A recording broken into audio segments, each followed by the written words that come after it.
सभी को आत्मनिंदन। आज हम महर्षि पत्री जी की पुस्तक तुलसी दल का अध्ययन करेंगे। तुलसी दल में महर्षि पत्री जी ने जो हमारे शास्त्रों में वाक्य दिए हुए हैं या जो शब्द कहे हुए हैं, उनका अलग अलग जगहों से अलग अलग जगह से लिया हुआ उसका क्या अर्थ है या क्या कहा गया है उसके बारे में इसमें पत्री जी ने बताया है। तो पहला शब्द है माया। माया अर्थात जो नहीं है, जिसका अस्तित्व नहीं है, उसे माया कहते हैं। दरअसल इस दुनिया में दो चीज माया है।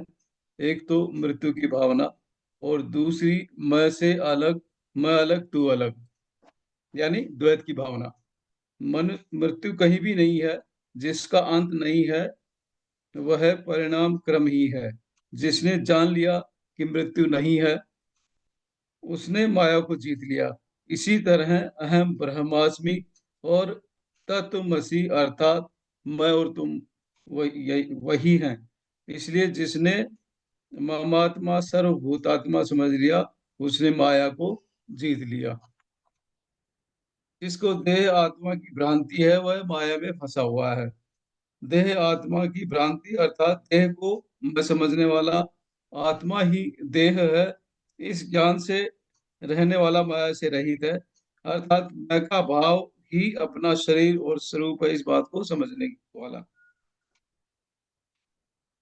तीन कदम जो अपने शास्त्र में कहा गया था, वामन ने राजा चक्रवर्ती बलि से भूलोक भूलोक और स्वर्लोक रूपी तीन कदम मांगे। भूलोक अर्थात हमारा शरीर, कुछ लोग इसे प्रकृति भी कहते हैं। भूलोक अर्थात हमारा मन और स्वर्लोक अर्थात हमारी प्रज्ञा और बलि। हमारे घरों में बिजली पानी आदि सुविधा के लिए नगर सभा को हम कर देते हैं ना, उसी तरह मन से संबंधित है, उसके लिए भी कर देना चाहिए। चक्रवर्ती बलि ने क्या कर दिया, अपनी शारीरिक मानसिक और आध्यात्मिक शक्तियों को भगवान को समर्पित किया। पुराणों में कुछ कथाएं बड़ी अजीब होती हैं। भगवान का एक पद या पैर सारे भूलोक पर छा गया, दूसरा पैर सारे आसमान पर और तीसरा उन्होंने बलि के सिर पर रखा। इसका अर्थ है शारीरिक भ्रांति को ध्वंस किया। ये लिया गया है सत्य साई द्वारा कहा गया वाक्य है, और एक पुस्तक जो निकलती है सनातन सारथी, उससे ये लिया गया है। राजा बलि के शारीरिक और मानसिक आध्यात्मिक इन तीनों लोकों में भगवान ने प्रवेश किया, यही इसका अंतरार्थ है। एक शब्द है मूषक वाहन। विनायक का वाहन चूहा है। जिसका जितना बड़ा पेट है, वह इतने छोटे चूहे पर भला किस तरह बैठ सकता है। ऐसी आलोचना कई लोग करते आए हैं। दरअसल जिन मूर्खों को इसका अर्थात समझ में नहीं आया, वे ही इस तरह के अर्थों को बढ़ा चढ़ाकर यथार्थ को छिपाते आए हैं। मूषक अंधकार का सूचक है। विनायक ने उस अंधकार को अपने नीचे डाल लिया। इसका अर्थ है अंधकार को छिपाया, वश में कर लिया। इसलिए मूषक वाहन का अर्थ है जिसने अंधकार को छिपाकर ज्ञान के प्रकाश को दिखाया, वह है। फिर आहार विहार के बारे में कहते हैं, देह अलग है देही अलग है। रोटी अन्न पानी आदि मात्र देह के लिए आहार है, देही के लिए आहार नहीं है, अर्थात हमारे लिए नहीं है। पंच ज्ञानेंद्रियों के माध्यम से बाह्य ज्ञान शरीर के अंदर के चैतन्य अर्थात देही से मिलकर उसे उत्तेजित करता हुआ हमारे लिए आहार है। पंच कर्मेंद्रियों के माध्यम से जो हम चेष्टाएं करते हुए हमारा व्यवहार है। उदाहरण के लिए हम बातें दूसरों के लिए उनके कानों के लिए माध्यम से आहार बनती हैं। हमारी चेष्टाएं दूसरों के लिए उनकी आंखों के माध्यम से आहार बनती हैं। हमारा व्यवहार दूसरों के लिए आहार है, दूसरों का व्यवहार हमारे लिए आहार है। आहार व्यवहार में जागृत रहना चाहिए। आहार व्यवहार में जागृत रहना चाहिए। आहार में होशियार रहना चाहिए, अर्थात जो बुरा है उसे न सुनना चाहिए, न देखना चाहिए। बुरा का अर्थ व्यर्थ है, जो अनावश्यक है उसे नहीं लेना चाहिए। इसी तरह व्यवहार में भी जागरूकता बरतनी चाहिए। जो बुरा है उसे नहीं बोलना चाहिए। इसका अर्थ है दोनों और अनावश्यक बातें नहीं होनी चाहिए। इसलिए हम जो नहीं समझते उसे समझदार की तरह नहीं बोलना चाहिए। यही गांधी जी के तीन बंदरों का सूत्र है। आहार व्यवहार में जागरूकता बरतनी चाहिए, अर्थात व्यर्थ दृश्यों को नहीं देखना चाहिए, बेकार की बातों को नहीं सुनना चाहिए और बेकार की बातों को नहीं बोलना चाहिए।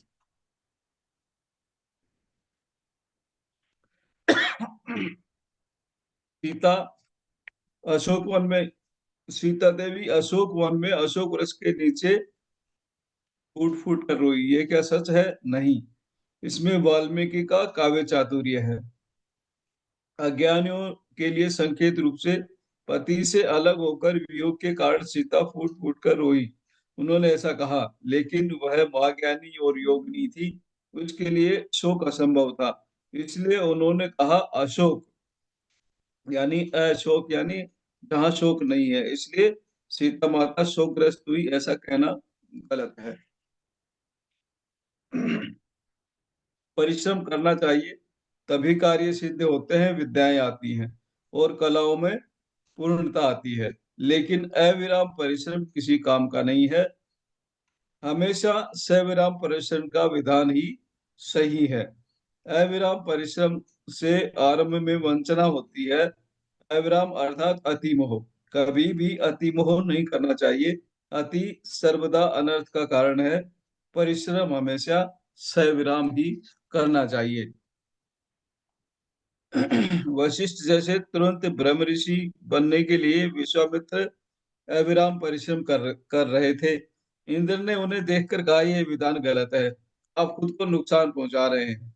ये बात पहले से जानने का कारण उन पर तरस खाकर मेनका को भेजकर विराम की सुविधा बनाई। कुछ महीनों तक मेनका के साथ रहकर विराम पाने के बाद विश्वामित्र फिर से साधना करके अचिर काल में ब्रह्म ऋषि बन गए। इंद्र मूर्खता के बर्ताव करने वालों को सहायता देने वाले हैं, लेकिन उन्हें किस तरह चित्रित किया गया है, आतुरता हमेशा हानिकारक होती है।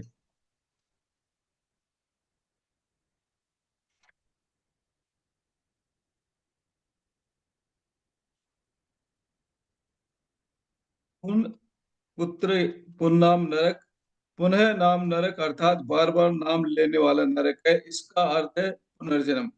पुत्र अर्थात वारिस, हमारे गुणों को अपनाने वाला, हमारे ज्ञान को ग्रहण करने वाला। इसलिए पुत्र हमें पुन्नाम नरक से पार कराता है, अर्थात हमारे आत्म शिष्यों के माध्यम से जन्म रहित पदवी की उपलब्ध होती है। पुत्र का अर्थ शारीरिक पुत्र नहीं, मानसिक पुत्र है। हमारे जैसे आत्मज्ञानियों को कुछ लोगों को तैयार करने के बाद ही जन्मों से छुटकारा मिलता है। चतुर्मुखेन ब्रह्मा, यानी ब्रह्मा के चार मुख हैं। अहम ब्रह्मास्मि, इस वेद वाक्य के अनुसार अहम का अर्थ ब्रह्म है। मैं मैं जो है वह ब्रह्म है। मैं का अर्थ है आत्म पदार्थ। चतुर्मुख का अर्थ है चार द्वार। इस मैं में मिलने के लिए चार द्वार हैं। चार द्वार ही चार मुख है। मैं चार तत्वों में गोचर होता हूँ। वे है मन, बुद्धि, चित्त और अहंकार। एक ही व्यक्ति जब बाप के साथ होता है तो बेटा कहलाता है, बेटे के साथ होता है तो बाप कहलाता है, भाई के साथ होता है तो भाई कहलाता है, और पोते के साथ होता है तो दादा कहलाता है। इसका अर्थ यह हुआ कि विभिन्न परिस्थितियों में एक मैं की विभिन्न रूपों में परिगणना की जाती है। जब संकल्प विकल्प करते हैं तब मन के रूप में नित्य अच्छा बुरा बोलते समय, बुद्धि के रूप में निरंतर चिंतन करते समय, चित्त के रूप में मैं मेरा करते समय, अहंकार के रूप में आत्म पदार्थ अर्थात मैं का विवरण देते हैं। महाभारत में दुष्ट चतुष्ट यानी मन, बुद्धि, चित्त और अहंकार रूपी चतुर्मुख को सूचित करता है। मन यानी दुशासन, बुद्धि कर्ण, चित्त शकुनी और अहंकार दुर्योधन। इस तरह कृष्ण को ब्रह्म के रूप में सूचित किया गया है। चतुर्मुख के द्वारा चार योग सूचित किए गए हैं। पहला है भक्ति योग, अहंकार अर्थात मैं और मेरा भाव संपूर्ण रूप से त्याग करना। दूसरा कर्मयोग, संकल्प विकल्प को ठीक करके मन को शुद्ध करना। तीसरा है ज्ञान योग, बुद्धि को सुनिश्चित करना अर्थात नित्यानित्य विचक्षण ज्ञान की वृद्धि करते जाना। और चौथा है राजयोग, चित्त वृत्तियों का निरोध करके समाधि स्थिति को उपलब्ध होना। चित्रगुप्त वास्तव में यह गुप्त चित्र है। गुप्त मतलब रहस्यमय और चित्र मतलब रिकॉर्ड अर्थात आकाशिक रिकॉर्ड्स। इस प्रपंच में हर एक क्षण अपने आप आकाश तत्व में रिकॉर्ड होते रहता है। दिव्य दृष्टि से रिकॉर्ड्स को देखकर भूत भविष्य और वर्तमान को जान सकते हैं। वीर ब्रह्मेंद्र स्वामी ने ध्यान में इन गुप्त चित्रों को देखकर काल ज्ञान लिखा था।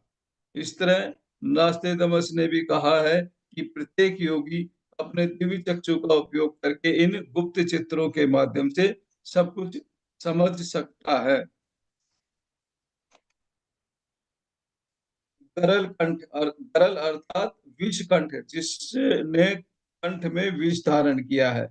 इस दुनिया में जाने अनजाने में लोग विष उगलते ही रहते हैं, दुष्ट भावनाओं की उत्पत्ति करते ही रहते हैं। इसी को नकारात्मकता कहते हैं।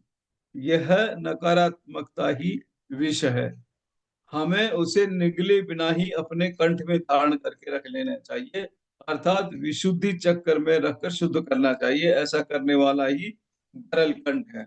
रत्नाकर बालराजू ने धम्मपद पुस्तक में इसका अच्छी तरह से वर्णन किया है। जैसे चंद्र को हलाहल विष को ईश्वर ने ग्रहण किया, वैसे ही पंडित भी सभी गुणों को ग्रहण करके मात्र दोषों को अपने कंठ में स्थिर कर लेता है और व्यक्त नहीं करता है। गरल कंठ बने बिना कोई भी कभी भी आत्मज्ञानी नहीं बन सकता। त्रिपुर सुंदरी देवी मूर्ति नहीं है, आत्म पदार्थ है। त्रि अर्थात तीन, पुर मतलब नगर, सुंदरी मतलब जो सुंदर है। मूल चैतन्य ही सुंदर है, दरअसल यही सुंदरी है। मूल चैतन्य प्रकृति तत्व में तादात्म्य पाकर क्रम से तीन शरीर प्राप्त करता है। पहला है कारण शरीर, दूसरा है सूक्ष्म शरीर और तीसरा है स्थूल शरीर। ये तीन शरीर ही तीन पोशाक हैं, तीन पुर है, अर्थात आत्म पदार्थ इस पंच भौतिक लोक में आते ही त्रिपुर सुंदरी की तरह शोभायमान होता है। त्रिपुर सुंदरी को बाल नाम से भी जाना जाता है। बाल अर्थात नित्य नूतन, नित्य शोभन। ये लक्षण आत्म तत्व के गुणगान को सूचित करते हैं। इसलिए श्री त्यागराज ने इस तरह गाया है, दारिणी तेल सुकोटि त्रिपुर सुंदरिनी तेलु सुकोटि, अर्थात मार्ग को पा लिया, आत्मज्ञान को भी पा लिया। आत्मज्ञान पाने के लिए केवल एक ही मार्ग है और वह है ध्यान। अहमेव शरणम मम। भक्ति योग में आमतौर से हम सुनते हैं तुमेव शरणम मम, अर्थात तुम ही मेरे त्राता या रक्षक हो। यह स्थिति हमेशा हमें निवेरिय करती है। हमेशा तुमेव कहते रहना अपनी कब्र खोदने के समान है। इसलिए हमेशा अहमेव शरणम मम कहते रहना चाहिए, अर्थात मैं अपनी शरण में जाता हूँ, यही सही है। शेष शयन, शेष का मतलब है सर्प। शेष शयन का मतलब है जो सर्प के ऊपर सोया हुआ है। सर्प काल का प्रतीक है, इसलिए काल सर्प कालवश होना ऐसा कहते हैं। काल समय रूपी अवगाहन से जो बाहर निकल आया है वही शेष शयन है। दिव्य ज्ञान से संपन्न व्यक्ति ही शेष शयन है। दिव्य ज्ञान विहीन व्यक्ति काल रूपी सर्प के अंधकार में बह जाने वाला है। मैं आत्मा हूँ, इस तत्व को जानने वाला प्रत्येक व्यक्ति शेष शयन है। शिव तीसरी आंख, कहते हैं शिव जी की तीसरी आंख है। यदि तीसरी आंख खुल जाए तो सब कुछ भस्म हो जाएगा, ये सही है। लेकिन शिव पद का अर्थ क्या है? ये केवल शिव जी की ही तीसरी आंख होती है। शिव पद का अर्थ है आनंद। एक और अर्थ भी है मंगल कारक, इसलिए शिव अर्थात आनंदमय मंगल कारक जीवन व्यतीत करने वाला। लेकिन शिव पदवी पाना कैसे संभव है? जो कोई अपनी अपनी तीसरी आंख अर्थात इंद्रिय शक्तियों को उत्तेजित कर लेते हैं वे सभी शिव बनते हैं। इसका अर्थ ये हुआ कि केवल शिव जी की ही तीसरी आंख नहीं है, जिसकी भी तीसरी आंख है उन सबको शिव कहते हैं। जब हमारा दिव्य चक्षु खुलता है तभी हमारा अज्ञान भस्म होता है, तभी हमारे काम विकार भी भस्म होते हैं। काम विकार भस्म होकर काम साकार बन जाता है। ध्यान के माध्यम से ही तीसरी आंख उत्तेजित होकर शिव पद को प्राप्त होता है। कृष्ण, जो करना है उसे पूरा करके उपयोग करने वाला ही कृष्ण है। जो जानना है उसे पूर्ण रूप से जानकर उसके फलों का आराम से उपभोग करने वाला ही कृष्ण है। वह कोई भी हो, कृष्ण ही है। करना क्या है? अपने बारे में संपूर्ण जानकारी प्राप्त करनी है। यह जानकारी प्राप्त करने वाला ही कृष्ण है। यह जानकारी प्राप्त करने वाला ही पुरुषोत्तम है। यह जानकारी प्राप्त करने वाला ही नारायण है। करने वाला काम करने से पाने वाला फल पाते हैं, न करने वाला काम करने से न पाने वाला फल पाते हैं। जैसी करनी वैसी भरनी। अयोध्या, अयोध्या मतलब जो योद्ध नहीं है। योद्ध अर्थात जिसे जीत सकते हैं। अयोध्या का अर्थ है जिसे कभी नहीं जीत सकते, अर्थात ये भौतिक शरीर। दशरथ, जिसने जिससे रथों को पाया है। 10 रथ अर्थात 5 ज्ञानेंद्रिया और 5 कर्मेंद्रिया, इसलिए दशरथ का अर्थ है 10 इंद्रियों में स्थित अंशात्मा। दशरथ अयोध्या का पालन कर रहा है, इसका अर्थ यह है कि 10 इंद्रियों सहित इस भौतिक शरीर में अंशात्मा निवास कर रही है। इंद्र ऐरावत वज्रायुध, जिसने इंद्रियों पर विजय पाई वह इंद्र है। ऐरावत इंद्र का वाहन है। वह श्वेत हाथी है। हाथी सात्विक रूप है, अर्थात शुद्ध सत्व। शुद्ध सत्व को जो अपनाता है वह इंद्रियों पर विजय पाता है। सभी महान योगी इंद्र ही हैं। ऐसे लोगों की बातों के लिए, मजाक के लिए कोई विकल्प नहीं है, इसलिए इंद्र का आयुध वज्रायुध है। तप अर्थात ध्यान के माध्यम से ही इंद्र की स्थिति उपलब्ध होती है। इंद्र बनना हम सबका लक्ष्य होना चाहिए। इंद्र और देवताओं के पास कल्पतरु, कामधेनु, चिंतामणि आदि रहते हैं। उनकी प्राप्ति से हम जो चाहे वह पा सकते हैं, अपनी इच्छाओं को पूरा कर सकते हैं। क्या ये सब सच है? हाँ, ये शब्द आध्यात्मिक सत्यों को सूचित करते हैं। कल्पना अर्थात मनोशक्ति, ऐसी कोई भी चीज नहीं है जिसे हम अपनी मनोशक्ति से नहीं पा सकते। काम अर्थात इच्छा, हम प्रबल रूप से जो भी इच्छा करते हैं वह तत्क्षण हमारे पास आता है। इसी तरह चिंतन अर्थात मेधा का उपयोग, चिंतन के माध्यम से सभी समस्याओं को सुलझा सकते हैं। इसलिए कल्पना ही सब कुछ प्रदान करने वाला तरु है। काम ही सब कुछ प्रदान करने वाला धेनु है। और चिंतन ही सभी समस्याओं को सुलझाने वाला मणि है। ये सभी सबके पास ही है, कहीं बाहर नहीं है। अपनी अंतर शक्तियों को हमें स्वयं ही उत्तेजित कर लेना चाहिए। हम इंद्र बने तो हम सब अपने काम, कल्पना और चिंतन के माध्यम से जो चाहे उन सब की सृष्टि कर सकते हैं। आज के लिए इतना ही। सभी को बहुत बहुत धन्यवाद।